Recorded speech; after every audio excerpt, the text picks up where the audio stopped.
오늘은 창세기 12장 5절에서 10절 보시겠습니다. 창세기 12장 5절에서 10절 제가 봉독하겠습니다. 아브라함이 그의 아내 사레와 조카 롯과 하란에서 모은 모든 소유와 얻은 사람들을 이끌고 가나안 땅으로 가려고 떠나서 마침내 가나안 땅에 들어갔더라. 아브라함이 그 땅을 지나 세겜 땅 모래 상수리 나무에 이르니 그때 가나안 사람이 그 땅에 거주하였더라. 여호와께서 아브라함에게 나타나 이르시되 내가 이 땅을 내 자손에게 주리라 하신지라. 자기에게 나타나신 여호와께 그가 그곳에서 제단을 쌓고 거기서 베델 동쪽 산으로 옮겨 장막을 치니 서쪽은 베델이요 동쪽은 아이라. 그가 그곳에서 여호와의 제단을 쌓고 여호와의 이름을 부르더니 점점 남방으로 옮겨갔더라. 그 땅에 기근이 들었으므로 아브라함이 애굽에 가려고 그리로 내려갔으니 이는 그 땅에 기근이 심하였습니다.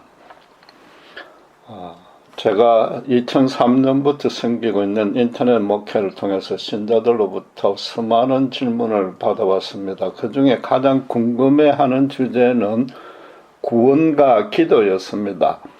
질문을 보면 그 사람의 신앙 수준을 알 수 있는데 안타깝게도 대부분이 성경이 계시하는 바 진리와 멀다는 점을 알 수 있었습니다.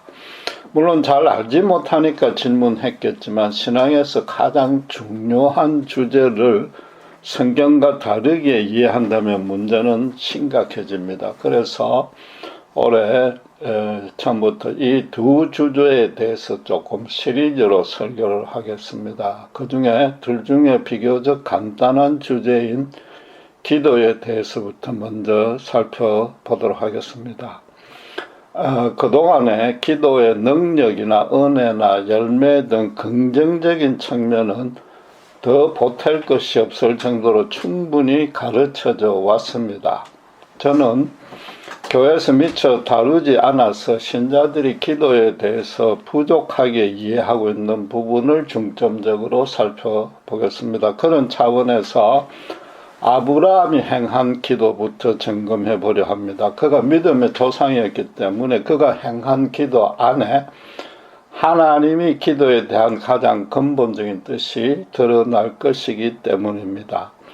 아브라함은 먼저 7절에 세겜에서 여호와를 위하여 단을 쌓았다고 말합니다. 단을 쌓는다는 것은 예배를 드렸다는 뜻인데 예배 드리면서 기도하지 않았을 리는 없습니다. 그러나 자세히 살펴보면 여호와가 그에게 나타나서 내가 이 땅을 내 자손에게 주리라는 약속을 주셨기 때문에 그 감사의 제단을 쌓은 것입니다. 이때는 성경은 물론이고 유대교가 완성되기 전이라 여러 방식으로 이게 직통 계시가 일상적이었습니다.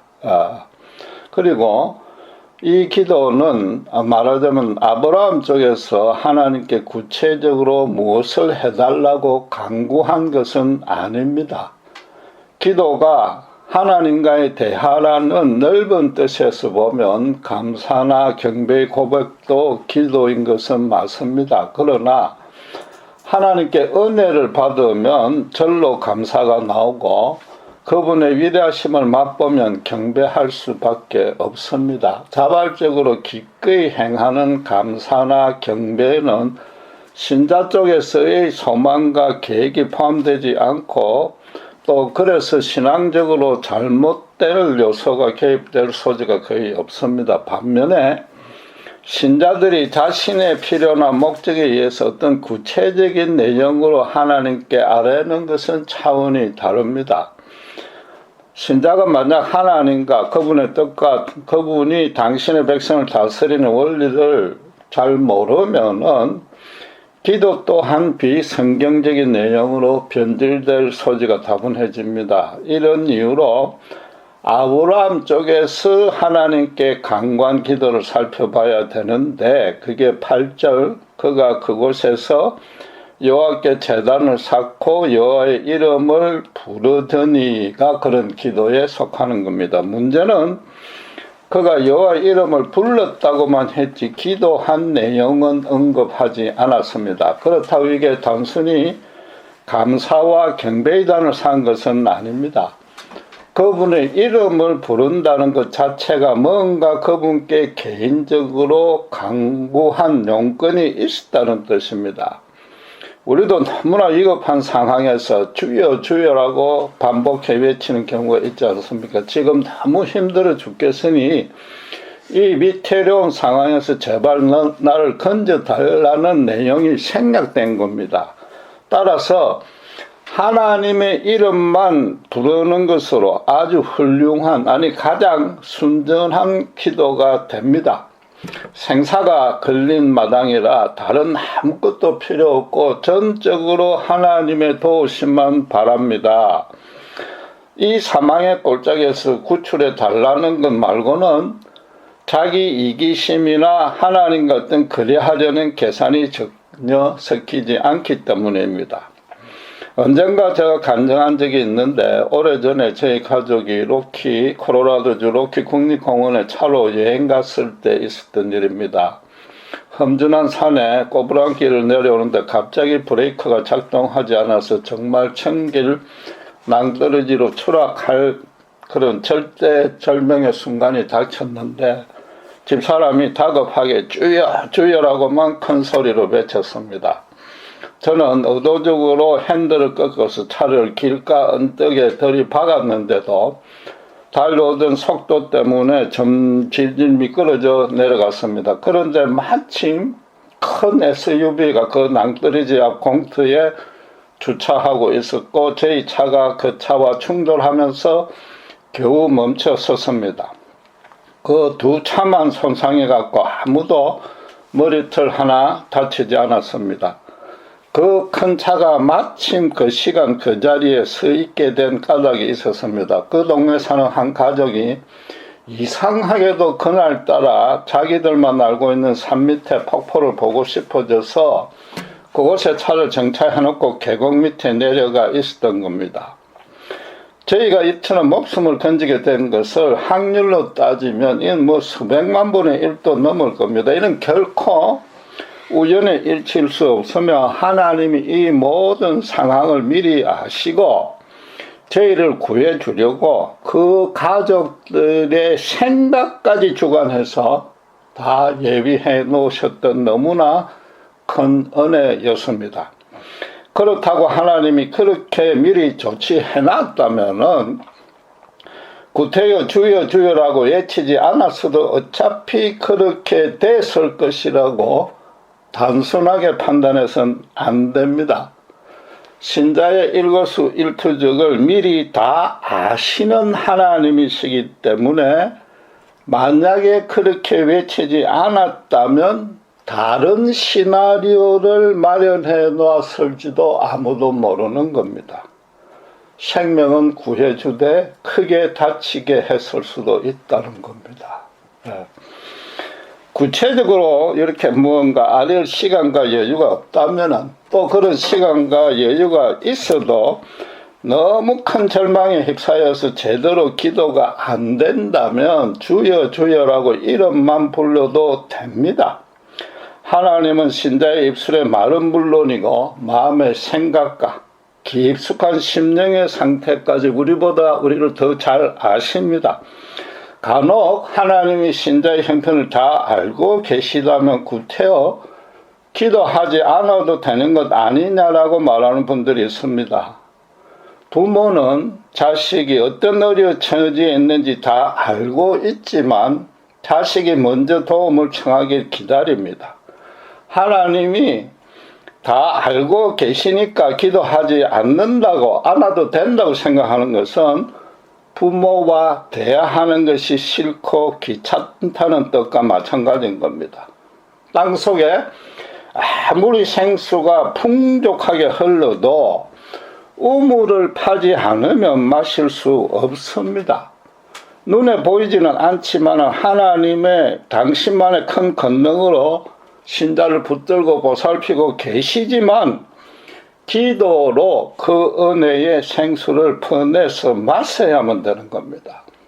아브라함이 여호와의 이름을 불러야만 했던 이유는 앞뒤 기록을 통해서 추론해 볼 수 있습니다. 본문을 보면은 그가 거주하는 장소를 계속 바꾸었다는 사실을 강조하고 있습니다.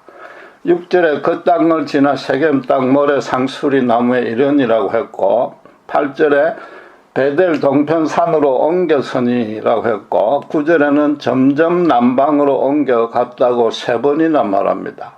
한마디로 아브라함은 한 곳에 정착하지 못하고 여러 번 옮겨 다니고 있습니다. 그것도 하나님이 그에게 주신다고 약속하고 지시한 땅을 지나거나 떠나버렸습니다. 먼저 하란에서 가나안 땅으로 가려고 떠나서 5절에 마침내 가나안 땅에 들어갔는데도 6절에 그 땅을 통과해서 세겜 땅으로 이르렀습니다. 가나안 땅으로 가려고라고 했으니까 하란 땅에서 여호와를 지시를 받아서 따른 겁니다. 그런데 그곳을 거쳐갔다고 합니다. 뭔가 만족하지 못했던 겁니다. 물론 세겜이나 베델 둘 다 가나안 땅에 속하니까 처음부터 세겜으로 가라고 지시받았을 수 있습니다. 그런데 어쨌든 세겜의 모래 상수리 나무에 이르렀는데 6절에 가나안 사람이 그 땅에 거하였으므로 다시 옮겼습니다. 아브라함이 하란에서 얻은 사람은 나중에 창세기 14장 14절을 보면 가나안 국의 나라가 연합으로 전쟁을 벌일 때 그 집에서 기른 군사가 386명이나 되었습니다. 그러니까 가나안 족속들로서는 이방인인 아브라함이 그만큼 많은 식솔들을 데리고 나타났으니까 순순히 환영해 줄 리는 없고 아주 크게 경계하면서 배척 핍박했을 겁니다. 그리고 하나님이 주시겠다고 약속하신 이 땅은 세겜이라는 그 한정된 지역이 아닙니다. 이 땅을 내 자손에게 준다고 했으니까 가나안 땅 전체를 말합니다. 그리고 그때의 가나안 사람이 그 땅에 거하였다는 설명은 그럼 나중에 가나안 사람이 그 땅에 거하지 않을 때가 온다는 뜻인 겁니다. 따라서 먼 훗날 아브라함의 후손으로 하여금 그 땅을 완전히 차지하게 해주신다는 약속입니다. 거기다가 이스라엘에서 가장 큰 나무인 상수리 나무 아래라는 표현은 우상신의 산당에 있는 것을 뜻합니다. 모래라는 별칭의 뜻도 종교적으로 가르치는 자라는 겁니다. 아브라함은 우상을 숭배하고 아이를 산채로 불에 태워서 바치는 갈대아 우르 땅이 너무 싫어서 떠나왔는데 가나안에서도 동일한 모습을 봐야만 했습니다. 그런데도 여호와는 특별히 그 우상신들의 소굴에서 아브라함에게 나타나서 이 땅을 내 자손에게 주리라고 약속하셨습니다. 그로선 성내 키진 않았겠지만 그곳에 단을 쌓고 감사의 제사를 드릴 수밖에 없었습니다. 그리고 하나님이 너 자손에게 주신다고 했다면은 어쨌든 선조로서 그곳에 정착해 가문을 일으키도록 열심히 노력해야 했습니다. 그러나 세겜 사람들의 천대와 그것이 우상신의 산당이었기 때문에 그 음란하고 타락한 생활 여건이 도무지 마음에 들지 않아서 베델 동편 산으로 옮겼던 겁니다. 그리고 성경은 그는 그곳에서도 제사를 쌓았는데 이번에는 처음으로 여호와의 이름을 불렀다고 기록하고 있습니다. 따라서 이제 그가 왜 여호와 이름을 불렀는지 또 그가 기도한 내용이 뭔지 밝혀졌습니다. 가장 먼저 하나님에 대한 의심과 불평을 토로했을 겁니다. 가나안 땅에 입경한 이후 지금까지 제대로 장막을 칠 만한 장소를 얻지 못하고 있습니다. 그러다 보니 어쩔 수 없이 들판이 아닌 산 위로 올라와야만 했습니다. 하나님은 그를 갈대아 우르를 떠나 하란을 거쳐서 가나안으로 이끌면서 창세기 12장 2절에 알다시피 분명히 내가 너로 큰 민족을 이루고 내게 복을 주어 네 이름을 창대케 하리니 너는 복이 될지라고 약속했습니다. 아브라함으로서는 그 약속이 지금 제대로 지켜지지 않는다고 여겼을 겁니다. 이곳의 모든 사정이 특별히 영적인 상태가 자기가 떠나온 우르보다 더하면 더했지 덜하지 않았습니다. 그럼 굳이 나를 이곳으로 부른 이유가 무엇인지 따질 수밖에 없었을 겁니다. 그래서 임시 방편으로 가난한 사람들의 해방을 덜 받는 산으로 올라갔지만은 여전히 자신의 생업이라고 할 수 있는 목축에 적합하지 않는 곳입니다. 기도란 것은 자신에게 가장 절실한 문제를 아르는 겁니다. 그것은 지금 가난한 사람들의 방해가 없고 목축도 잘할 수 있으며 여호와 하나님을 잘 섬기고 있는 거처가 지금 절실합니다. 그래서 어서 빨리 자신의 식솔들이 온전히 잡을 수 있는 장막틀을 달라고 여호와의 이름을 부르며 간절히 기도했을 것입니다. 여러분, 이 짧은 기사에서도 기도에 대해서 배울 사항은 여러 가지 있습니다. 오늘은 첫째로 주목해야 될 사항 하나만 살펴보겠습니다.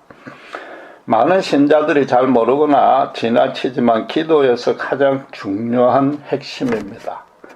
아브라함이 하나님을 직접 만난 후에 본격적으로 기도를 시작했다는 것입니다. 너무나 당연한 이야기라고 무시해서는 안 됩니다. 이 점이 기독교의 기도가 세상 사람들이나 다른 종교의 기도와 완전히 다른 점입니다. 기도의 가장 중요한 본질인데도 그것조차 잘 모르거나 잊어버리니까 기도에 능력이 없고 이상한 기도들만 계속하는 겁니다. 무엇보다 응답에 대한 확신이 거의 없고 또 그러다 보니까 기도를 열심히 성실히 하지 않게 되는 겁니다. 아무 종교가 없는 사람들도 자기 힘으로 도무지 해결할 수 없는 아주 위급한 일이 닥치면 세상을 움직이는 절대자에게 도와달라고 빕니다.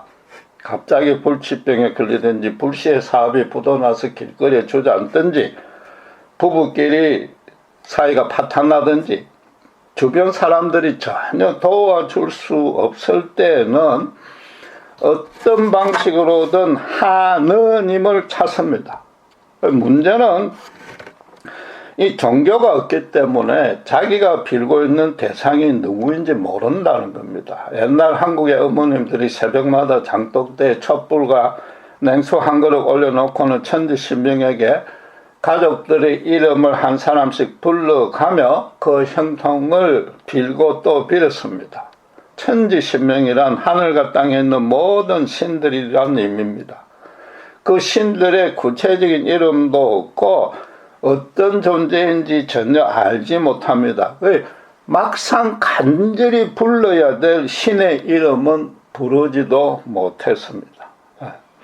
사람들은 자연에 가공할 이력 앞에 너무나 무력하다는 사실을 많은 체험으로 익히 알고 있습니다. 또 눈에 보이지 않는 강력한 힘이 자기 의사와 상관없이 인생사를 좌우하고 특별히 불행을 준다고 여깁니다. 그래서 제발 한난을 일으키지 말거나 빨리 거쳐달라고 전심을 다해 비는 겁니다. 바울이 사도행전 17장 23절에 보면 아데네 복음을 전하러 갔더니 이름 없는 신에게라는 제단을 발견하고 한탄했습니다. 알다시피 그리스는 신들의 나라로 하늘, 바다, 천둥, 바람 같은 자연현상은 물론이고 결혼, 사업, 질병 등 인생사를 주관하는 신들이 각기 따로 있다고 믿었습니다. 그런데 혹시라도 자기들이 알지 못하는 신이 있어서 제사를 드리지 못하면 벌을 받을까 염려했던 겁니다. 그래서 이름 없는 모든 신들에게 정성을 바치니 제발 화를 내지 말라는 뜻이었습니다. 그러나 그 모든 신들은 실제로 존재하지 않는 인간의 상상의 산물일 뿐입니다. 하늘이고 바다고 천둥, 번개, 바람 모든 것들은 창조주 하나님이 만드신 것이며 그분의 통치를 받는 겁니다. 그러니까 바울은 로마서 1장 20절에 창세로부터 그의 보이지 아니하는 것들 곧 그의 영원하신 능력과 신성이 그가 만드신 만물에 분명히 보여 알려졌나니 그러므로 그들이 핑계치 못할지니라고 선언하는 겁니다. 자연계 안에 그 엄청난 위력을 지닌 물건이나 현상은 물론이고 그 정교하고 완벽한 운행 등을 보면 그 모든 것을 지으시고 통치하시는 절대자가 따로 있음을 누구나 쉽게 깨달을 수 있다는 겁니다. 그런데도 사람들은 로마서 1장 21절 23절 말씀대로 하나님을 알되 하나님을 영화롭게도 아니하며 감사하지도 아니하고 오히려 그 생각이 허망해지며 미련한 마음이 어두워졌나니 스스로 지혜 있다나 어리석게 되어 썩어지지 아니하는 하나님의 영광을 썩어질 사람과 새와 짐승과 심지어 기어 다니는 동물 모양의 우상으로 바꾸어 버린 겁니다. 여러분, 이사야 선지자는 인간이 우상을 만드는 잘못에 대해서 너무나 예리한 지적을 했습니다. 이사야서 44장 15절에서 17절이 그 내용인데 제가 봉독해 보겠습니다. 이 나무는 사람이 땔감을 삶는 것이거늘 그가 그것을 가지고 자기 몸을 덮게도 하고 불을 피워 떡을 굽기도 하고 신상을 만들어 경배하여 우상을 만들고 그 앞에 엎드리기도 하는구나. 그 중에 절반은 불에 사르고 그 절반으로는 고기를 구워 먹고 배불리며 또 몸을 덮게 하여 이르기를 아하 따뜻하다. 내가 불을 보았구나 하면서 그 나머지로 신상 곧 자기의 우상을 만들고 그 앞에 엎드려 경배하며 그것에게 기도하여 이르기를 너는 나의 신이니 나를 구원하라 하는도다. 인간이 자기 편의를 위해서 나무를 불로 때우고 남는 그 기묘한 형상을 가지고 조각해서 그것에다가 절한다고 합니다. 자기가 만든 우상에 자기가 절하는 웃지 못할 희극을 부리는 겁니다. 너무 힘들고 자기 힘으로 해결할 수 없어서 절대자에게 빈다고 생각하지만은 사실은 자기에게 비는 겁니다. 스스로 자기를 높이는 죄이자 자기에게 체면을 걸어서 고난을 잠시 잊어버리는 정도밖에 안 되는 겁니다. 종교를 가진 분들은 조금 다릅니다. 당연히 그 종교가 믿고 따르는 절대자에게 힘든 일을 해결해 달라고 기도합니다. 그러나 크게 두 가지 점에서 기독교의 기도와 다릅니다. 첫째로 그 신들의 성품과 능력과 통치 원리가 성경의 하나님과 전혀 다른 겁니다. 예컨대 우리의 하나님은 여호와 하나님은 원수까지 사랑하라고 가르친 데 비해서 원수는 반드시 복수해야 옳다고 가르치는 신이 있습니다.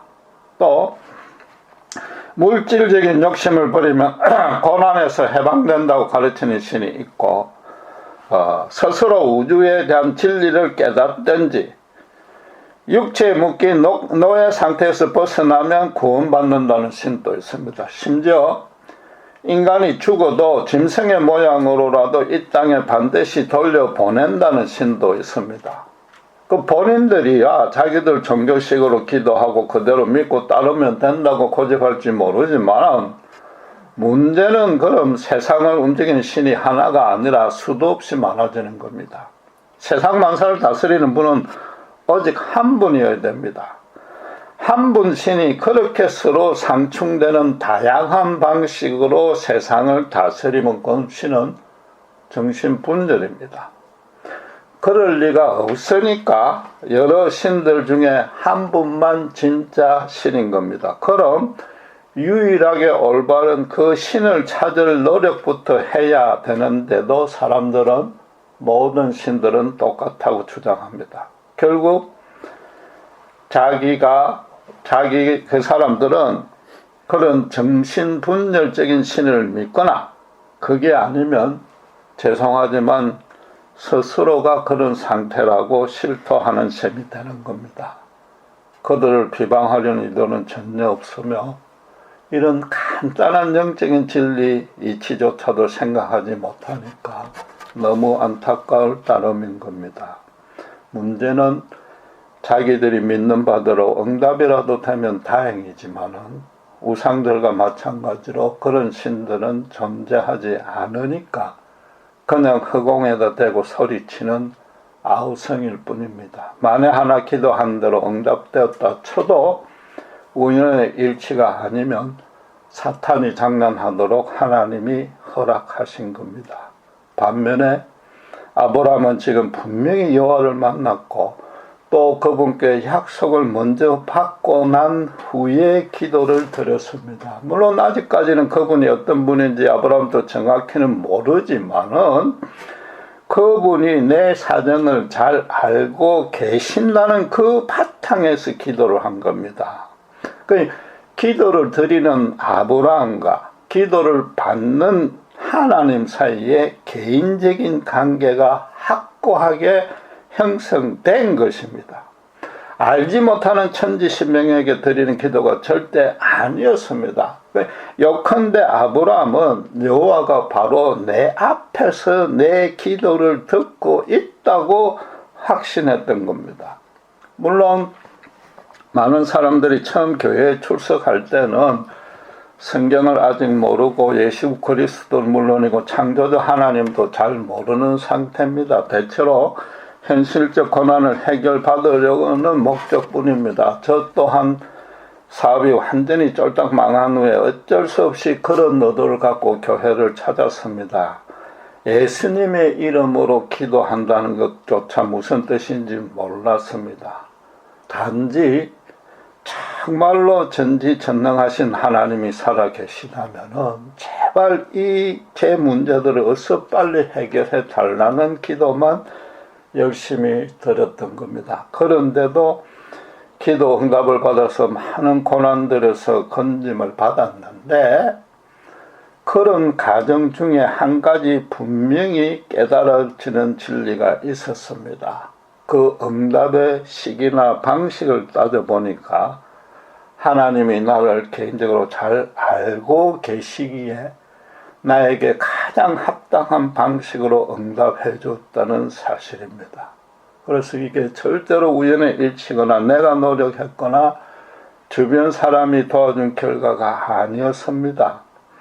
말하자면 마지막 순간까지도 아무런 진전되는 현상이 없다가 일시에 극적인 변화가 일어났고 전혀 예상치도 않았던 사건이나 사람이나 여건 등을 통해서 완벽하게 해결해주는 그런 체험들을 많이 한 겁니다. 예를 들면 한 25년 전에 유학생 교회를 담임할 때의 일이었습니다. 자체 교회 건물을 구입을 하려고 계약을 맺고 은행에 대출 승인도 얻었습니다. 보증금 8만 불을 납입하는 마감 하루 전날까지 만불이 모자랐습니다. 더 이상 헌금이 들어올 만한 곳이 없었습니다. 학생교회가 자체 건물을 갖는 게 하나님의 뜻이 아니거나 다음 기회로 미루려는 뜻인가 보다 여기고 포기해야 될 그런 판국이었습니다. 그런데 바로 그 하루 전날에 뉴욕에서 교회 소식을 간접적으로 전해 들은 분이 딱 그 만불을 송금해 줬습니다.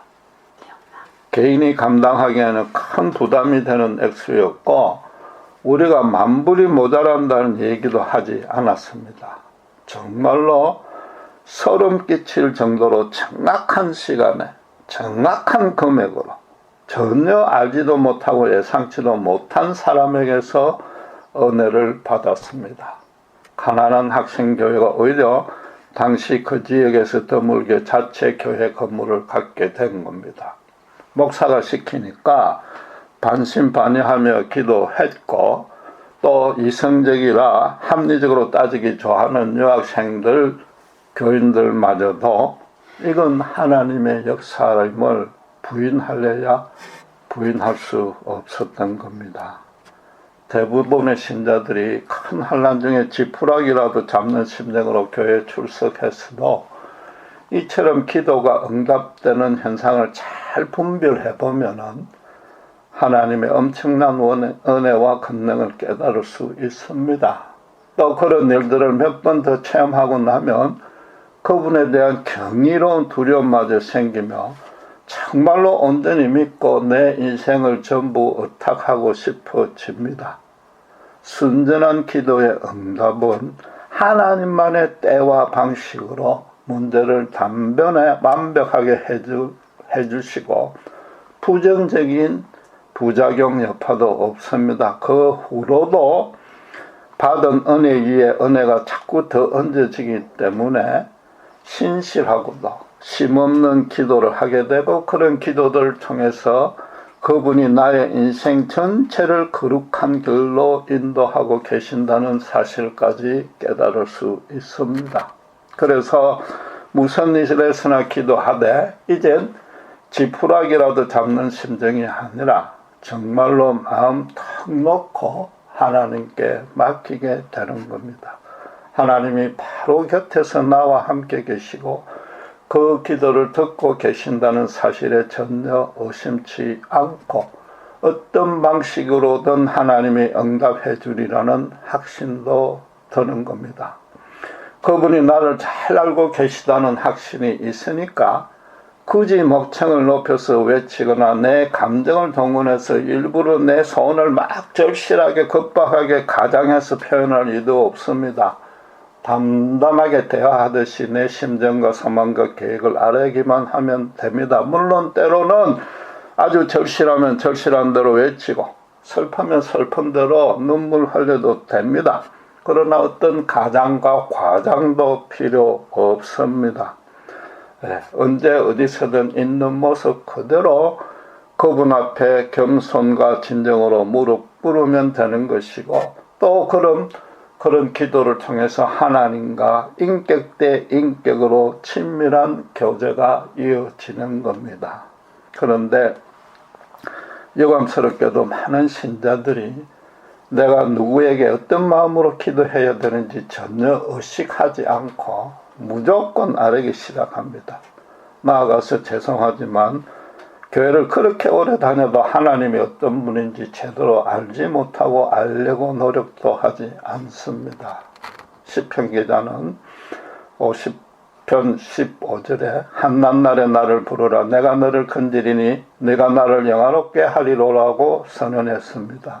여러분 이게 얼마나 엄청난 은혜적 권능입니까? 하나님은 한난을 당해 기도하는 당신의 백성을 건져주는 그 일이 바로 당신을 영화롭게 만든다고 선언한 겁니다. 그렇다고 하나님이 병 주고 약 주듯이 일부러 한난을 주고 기도하라고 요구하는 것이 아닌 것입니다. 고난은 거의 전부가 인간 죄악의 결과입니다. 그러나 인간은 아무 일 없이 평안하면 하나님보다 세상적으로 가기 바쁘니까 그런 어려움을 통해서라도 제발 당신을 찾아오라는 겁니다. 그래서 그 고난을 주는 하나님의 마음은 괴롭고 하나님이 정작 기뻐하지는 않는데 그 길만이 인간이 누릴 수 있는 최고의 복이기 때문에 그러는 겁니다. 갓난아이가 밤중에 열이 오르고 아파서 울음을 그치지 않으면 부모가 대신 아파서 미칠 것 같습니다. 아이가 말을 못하니까 어디가 아픈지 모르는 겁니다. 그러다가 아이가 배가 고프다, 머리가 아프다는 식으로 말을 하게 되면 부모로서는 그런 말만 들어도 너무나 기쁘고 곧바로 최선의 방안으로 해결해 줍니다. 하나님도 다 아시지만 바로 그런 심정과 자세로 신자를 대하고 계시므로 신자도 아이가 부모를 전적으로 의지하듯이 자기 형편을 있는 그대로 아뢰는 것이 기도인 겁니다. 연약한 인간 부모님은 때로는 자식의 유익보다 자신의 감정이나 자신의 유익을 더 앞세울 때도 있습니다. 그러나 우리가 믿고 간구하는 하나님은 우리가 당신과 원수되었을 때 당신의 독생자 예수님을 십자가의 대속 제물로 받음으로써 우리를 향한 당신의 사랑을 확증했습니다. 당신의 아들의 생명과도 바꿀 만큼 신자를 너무나 사랑하시고 한낱날의 기도를 듣고 구해주시기를 너무나 기뻐하시는 분입니다. 내가 그분을 아는 것보다 비교가 안 될 만큼 그분이 나를 잘 알고 계시기에 반드시 나에게 가장 선한 것을 주십니다. 하나님이 신자를 떠난 장사 시간은 단 한 번도 없습니다. 그럼에도 어폐가 있지만 신자가 기도를 시작하면 하나님도 신자 앞으로 다가와서 긴장해서 듣기 시작하시는 겁니다. 신자도 제가 지금부터 드리는 이 기도를 하나님 귀담아 들어달라는 그런 기도를 위한 기도부터 하고 나서 본격적으로 알으셔야 되는 겁니다. 기도에 반드시 또 첫째로 담아져야 될 사항이 응답만 빨리 받으려는 우리의 욕심과 치성이 절대 아닌 겁니다. 오히려 그럴수록 응답이 늦어질 수 있습니다. 왜냐하면 하나님이 신자에게 정말로 받고 싶은 것은 당신을 부모처럼 아니 그 이상으로 평소부터 사랑해 왔던 그 마음 하나뿐이기 때문인 것입니다. 기도하겠습니다. 아브라함의 기도를 통해서 기도의 가장 첫째가는 핵심이 뭔지 배웠습니다. 하나님이 나를 더 잘 아시고 거룩한 길로 인도하신다는 확신이 있기에 마음 놓고 의지하고 무엇이든지 아뢰는 것임을 압니다. 알면서도 때때로 잊어버리고 고난이 겹칠수록 원망하고 불평하지만 기도할 때마다 가장 먼저 주님이 내 앞에서 내 기도를 듣기를 기뻐하시고 한날에서 건져주시는 것을 향화롭게 생각하신다는 이 엄청난 은혜와 권능부터 먼저 떠올리는 저희가 되게 해 주시옵소서. 올 한해도 많은 고난들이 있겠지만 바로 이런 참된 기도, 순전한 기도로 모든 어려움들을 이겨내고 하나님의 자녀답게 범사에서 넉넉히 십자가 복음으로 승리할 수 있는 우리가 될 수 있도록 주님 축복해 주시옵소서. 감사합니다. 우리 주 예수 그리스도 이름으로 기도드렸습니다.